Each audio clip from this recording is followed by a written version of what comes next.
Riyad As-Salihin, The Gardens of the Righteous, by Imam Nawawi, produced by Respect Graduate School. Chapter 17, Quranic Verses, The Prohibition Against Innovations and New Matters. What is there after the truth but error?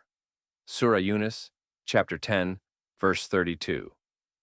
Say to them, O Messenger, if you indeed love Allah, then follow me, so that Allah will love you and forgive you your sins. Allah is all forgiving, all compassionate. Surah Al-Imran, chapter 3, verse 31. This is my straight path, so follow it, and do not follow other paths, lest they scatter you from his path. Surah Al-An'am, chapter 6, verse 153. Hadith number 96, narrated in Sahih al-Bukhari, Sulh 5. Sahih Muslim, Aqdiyah 17:18. Aisha, may Allah be pleased with her, said that the Messenger of Allah, peace and blessings be upon him, said, anyone who introduces an innovation in this affair of ours, which is not part of it, it will be rejected. In a variant of Muslim, anyone who does an action which is not in accordance with this affair of ours will be rejected.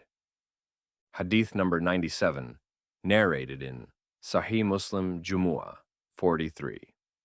Jabir, may Allah be pleased with him, said, while the Messenger of Allah, peace and blessings be upon him, was delivering an address, his eyes would become red, he would raise his voice, and he would become very angry until he was like someone admonishing an army.